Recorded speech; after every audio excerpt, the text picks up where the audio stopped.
Hi, in this video, I want to introduce you to blending modes. Blending modes are one of the most exciting, creative, magical, practical, and a little bit mysterious areas of Photoshop. They show up everywhere. They're really an essential tool. They are a way of blending two pixel layers or blending an adjustment layer with a pixel layer in some more complex ways than you can get through simply using transparency. So I'm starting here. I have these two photos that are laid one on top of the other. I'm going to go ahead and show you how to do a simple blend mode. So the bottom layer is this dramatic, colorful sky, and the top is this bare tree in the desert with a very white, cloudy sky. No, there's lots of ways I could do this with other ways that we've done composite images, like choose out the sky, do all sorts of complicated things. But oftentimes before I get to that, I go ahead and I test my blending modes.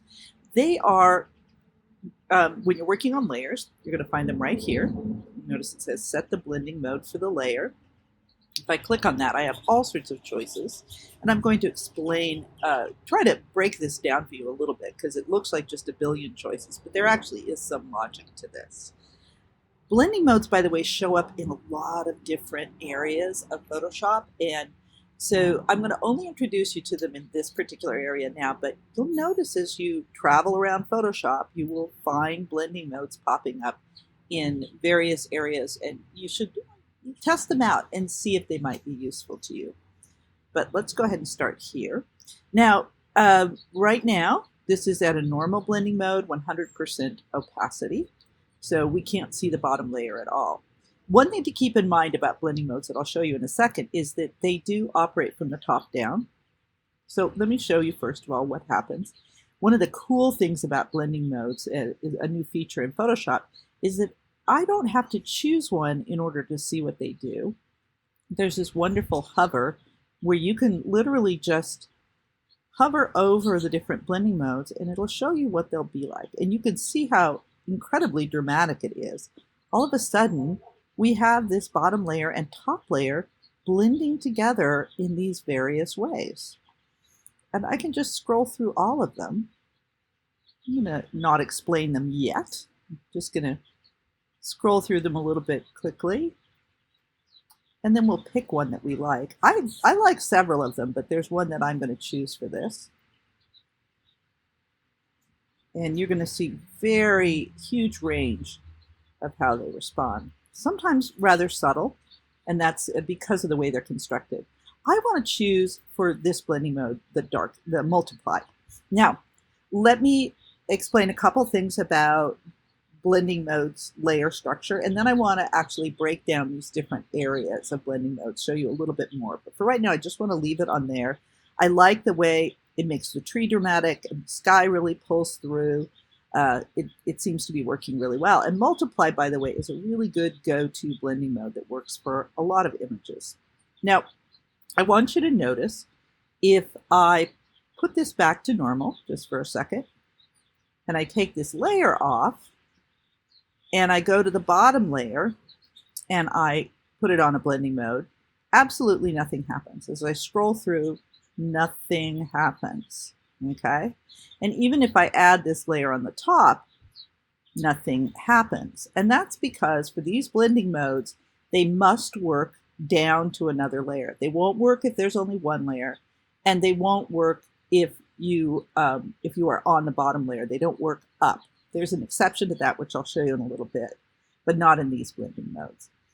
If you are, if you're blending down, it's going to actually blend all the way down if the next layer blends down. But for now, let's keep it simple and just start with the two. Let me just break these down for you. So we start with normal, which is just a normal opaque image, as long as we're on the 100% opacity. Dissolve is not really a blending mode. I think they just have it here for convenience. I don't know very many people who use it. It's just kind of this grainy, dusty thing. So it's not a true blending mode. So I generally pass right over that. Now this next section that starts with Darken actually works in a very specific way. All of these work with algorithms that, as a rule, knock out the lighter areas of the image that they are applied to. So notice that when I apply this with the darken, if I go back to normal, what I've actually done is I've knocked out the light areas of the sky. This is more dramatic on the multiply, but this is basically what's happening with all of these areas. These are various algorithms that pull in different tonal ranges, and I don't want to get into a detailed explanation of that even if I could. Just know that all of these are working by knocking out the highlights of the layer that they're applied to. Exactly the opposite happens here, and lighten or screen can really help you see this. On the lighten mode, we knock out the shadows. So you can see here, the image is actually knocking out, the blending mode is knocking out all the dark areas of the top image and allowing so that the sky stays put, but we see these other areas of the sky come through in the tree. Not what I wanted for this image, but important to know. And all of these are operating in the same way with different algorithms. This third layer works by knocking out the midtones. So it tends to be a little bit subtler. It's going to incorporate highlights and shadows. And it has also various images. Now, these actually are correspondent. If you actually pair these up, they have the same algorithms in reverse or in relationship in each of these categories. That one's rather nice as well. As a rule, though, I'll show you that soft light, which is the second one here, screen, and multiply are sort of your go-to blending modes that work with more images. But the other ones, every single one of them almost can be extremely valuable. The best way to get to know them is just play with them. When you get down into this area, these are more specialized blending modes. They are reversing tonal range, color and tonal range. They are excluding certain areas, subtracting out again, doing a kind of a negative image, dividing. These are operating various ways. Now, you notice that these last few, except for luminosity, are not actually having a great deal of effect. These blending modes are very specialized, and they have to do with bringing up just applying the hue, the saturation, the color, or the luminosity of the overall image. You notice this one actually reacts because the image that we're working on is very light and dark. But the other ones, because there is not a lot of strong color changes, are pretty subtle. However, this last set can be extremely useful for some very practical applications, which are beyond the scope of this course, but are important to keep in mind.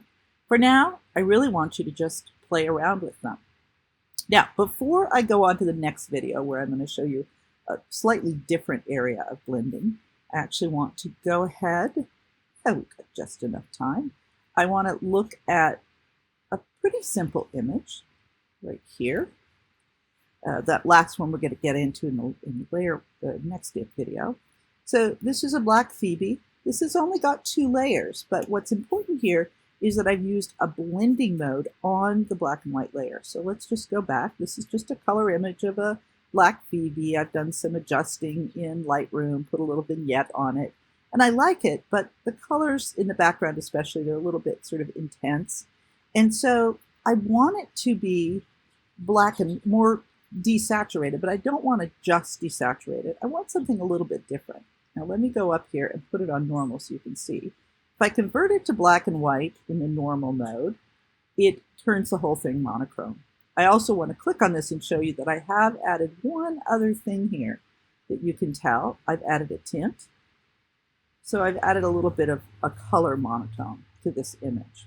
Remember, in this black and white mode, you can do all sorts of things with the sliders when you're here. Actually, I kind of like that. Okay.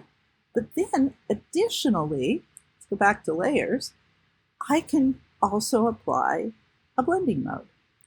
And notice that the blending mode with black and white changes the relationship of the blacks and whites. It often doesn't, it takes it back to color or more or less color, depending on the mode that you choose, but it changes those relationships of tonalities. Now I'm going to go ahead and go to, let's go to screen. I rather like the way screen is making this subtle, but it's lightened everything up a little bit much.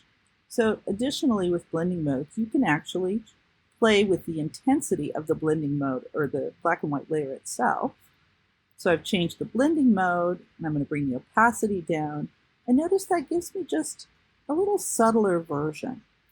Lastly, and I want to move on to the next one, but I want to impress on you that you can also do, of course, let's do our quick selection tool.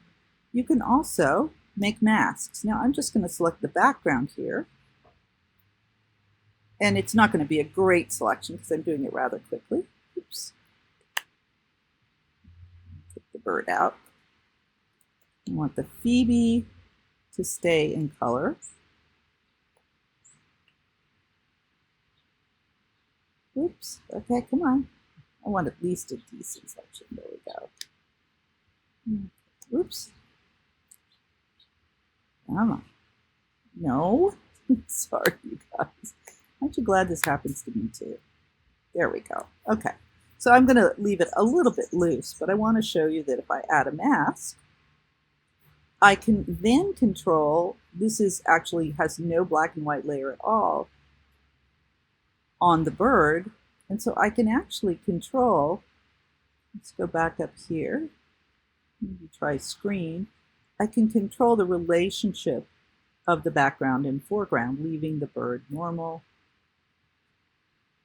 and leaving the rest of it in color. And I can reverse that, of course, which might be actually a nice look. Command inverse, there we go. So now we're actually going to apply the black and white layer just to the bird and, sorry, just to the background and not to the bird. So you can see we leave the bird alone. Or we can leave the background. Oh, there we go.